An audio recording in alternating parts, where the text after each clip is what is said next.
here with Pitch Investors Live to talk to you about how to pitch perfectly to investors. Today we're going to talk about the fourth part in this 5-part series where we're going to discuss how you can create genuine investor interest as you pitch your idea. This topic is very important because when you are talking about pitching an investor, you're really talking about pitching a partner. And a lot of investors see this partnership with entrepreneurs as not just a business endeavor. They see it as a real joining of forces, as almost a marriage. And so you want to make sure that you are connecting with them on a very personal level so they can feel engaged enough with you to want to move forward.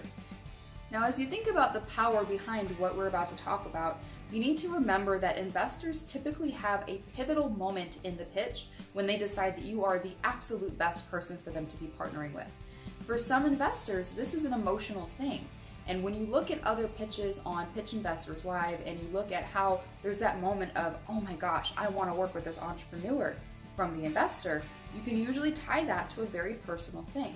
Sometimes investors don't decide that they want to work with you until they've seen some kind of amazing thing in your backstory that makes them realize you're a tenacious person. Or they hear that you are connecting with something that they personally believe in based on something philanthropic, maybe something that has a very specific mission or purpose that they personally identify with, and then they go, yeah, I gotta get behind this. Or sometimes it's simply knowing that you are all about business and that you are moving forward and they want to partner with you because of the momentum you've generated. When you do these things together, you basically create a pitch that has strong rapport built into it. When you have your rapport built with your investor, they're more likely to listen to you. They're more likely to be forgiving when you mistake a number, or they're more likely to say it's okay if you don't have an answer to something because they feel personally connected to you. You don't have a lot of time to make this connection and you don't want to force it, because if it's not genuine, it's going to create the opposite effect. As you think about when to introduce these 3 elements, make sure you remember that the flow of your pitch should dictate when you bring these up. Do not try to stuff them in as the investor is asking you about equity. You want to make sure that you put them in the right place at the right time. Sometimes having a perfectly designed pitch, as we talked about in the last video, can actually hurt you if you are too obsessed with your script. So you want to make sure that you're willing to deviate from that script and be ready and prepared to move into these 3 points as it becomes appropriate in the pitch. These 3 points we're going to talk about right now are going to help you connect on a very intimate level with your investor, and they have to be done very delicately. If you over or underdo any of these, it might come across sleazy or even like you're stalking your investor. So we're going to talk about how to do each one properly right now.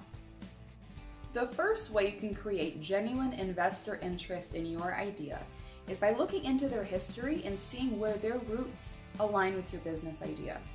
This can be something as simple as going online and looking at their background and their history. This can be looking at books that they've published or looking at a Wikipedia page if it's very well written and put together. But you want to look into their background and see where they might have a connection to your business on a personal level. Let's say that you did some research and you found out that your investor used to have a lemonade stand as one of their first entrepreneurial experiences. You also had a lemonade stand when you were a child. And you want to bring that up to your investor and say, hey, you know what? I had that same tenacity when I was a kid that you had, and that's why we are going to be great business partners because we think alike. If that's the story you want to focus on, that's great. Make sure you bring that point to focus and don't go into broader detail. Don't tell them that you read all of their books and you studied all of their information and that you looked at all of the content they've ever put out in the world and that you know all about their backstory, because that kind of comes off stalkerish and it comes off creepy, even though you don't mean to be that way. You mean to be flattering to them and you mean to tell them that you respect them very thoroughly. But when you take the approach of saying that you know their entire biography and backstory, you kind of put this celebrity status on them to where they can't reach you as a human because you're looking at them like a star. When you're looking for pieces of information out of their background to focus on in your pitch, try to make sure it's something that is really deeply emotional for you. If it's something that connects with you on a really personal level, it's going to be very genuine for you to go to the investor and say, hey, I was personally moved by the fact that you ended up in the top of your class when you went to college, or maybe you didn't go to college because your family couldn't afford it, or maybe you ended up moving unexpectedly in the middle of your program and you couldn't finish your schooling the way you wanted to, but you didn't let that stop you. Whatever the backstory connection is, try to bring that point to them that you understand it personally and that you've been through the same thing. They want to know that they can see an ally in you and that you understand their struggle on a personal level, and that you're not going to simply talk with them as a superstar, that you're not going to be obsessed with the fact that you're dealing with a big-time investor. They want to know that you're not going to be so starstruck that you won't be able to focus on the business. Instead, they want to know that you have the right background, the right experience, and the right things in common with them to be able to have an open dialogue and an honest conversation about all things business with this new venture. The second way that you need to make sure you're creating genuine interest with your investor is to do so by connecting something about them with your future business vision. This is related to taking something out of their background, like with the previous point stated, but this is more related to the business, not to you personally. So when you're talking about how this investor can have a personal connection to your business, you really need to look at the elements of your business that might resonate personally with your investor. For example, if you look into your investor's background and you realize they've been heavily involved in investing in nonprofit activities, or helping charities, or helping things that might be aligned somehow with your business and how you plan to give back when you make profits, make sure you bring that up to your investor. Let's say that you've decided that you're going to donate 15% of all of your proceeds to a very specific charity that means something to you. If your investor has some kind of background that shows aligned interest in the charity you've chosen, you can bring that up pretty organically and let them know that you guys have aligned interests in giving back, you both believe in being philanthropic, and you both have a genuine interest in helping others with the profits from your business. This is something that kind of shows the investor that by dealing with you going forward, they're going to be creating a better impact on the world, not just in your business. Now, if you don't have something related to nonprofit or to charity work, you can also connect it through showing the investor how they're going to personally help your business grow and thrive based on their background. As you look for things in the investor's background to talk about during your pitch, look for things that are directly related to your business, your industry, or your mission. I want to tell you about a client that I had where I was giving a pitch consult and they were interested in pitching to a very specific shark investor. This investor was very, very notorious for dealing in apparel and clothing, and that was kind of their niche. The person who I was consulting with on a pitch was looking to pitch something related to food and beverage. It was not an alignment in industries. Now, one of the things that we worked through was trying to make sure that we could connect some dots into making the investor understand why their food business would make sense for his apparel portfolio. And in the end, we figured out a way to do it. But you need to make sure that you're connecting the dots for your investor real time during the pitch. So if you're a little bit outside of their typical investment deal, make sure that you can show them why you do fit perfectly with what they would like to invest into next, because of something that's paralleled or something related or something that's going to help their other businesses in some way by partnering with you.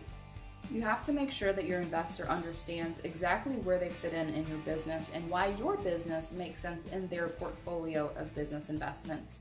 You don't want to leave it to them to figure out why they may or may not have a good alignment with you. So you want to tell them where you align perfectly, and you want to show them how your business would fit in nicely with the other businesses they've invested in as well. The third way that you can increase genuine investor interest is by letting your charisma and tenacity show through perfectly. You want to make sure that your pitch is the right balance of business talk, a little bit of personal talk, maybe even something charismatic built in there that's a little bit funny, and you want to make sure the investor knows they're talking to a human and not a robot. You're definitely here to be open, to be honest, to be transparent. And the more that you can be comfortable with yourself during your pitch, the more all of those great qualities are going to shine through. A big piece of what I do during pitch consults is talk about body language and talk about things that you're doing with your face and your hands that can sometimes give off the impression to the investor that you're not comfortable and that you feel really intimidated and that you don't feel sure of yourself. If you've ever left an interaction with somebody and you felt like you connected with them pretty deeply, pretty quickly, and you felt almost in awe of how confident they were in themselves, then you understand that that is what you're aiming for when you're dealing with your pitch. You want to make sure you're giving off an aura of confidence, of calm, and of drive and tenacity, all at the same time. You want to show your investor the best sides of you, and all of those qualities are already in you. You just have to make sure you're comfortable enough to bring them to the surface. As you deal with your pitch preparation, make sure that you're practicing calm body language, confident speech, and make sure that everything that you're announcing with your voice is crystal clear, you're not mumbling, and you're not racing when you talk. These small things will help your investor understand you, feel comfortable with you, and see you as somebody who's highly confident in what they're talking about, which will make the investor feel better about investing in somebody that is 1000% confident in this business concept. Now, when you tie these three things together, where you've taken their background and you find something that you can relate to, and you take something about their personal interest and tie it to your business, and then you find a way to show your best sides, your best charisma, and your best tenacity in your pitch, then you create the perfect storm for the investor to be able to fully hear and understand your concept. That's it for now. Thank you so much for your time. If you have any questions or thoughts, feel free to leave them in the comments below.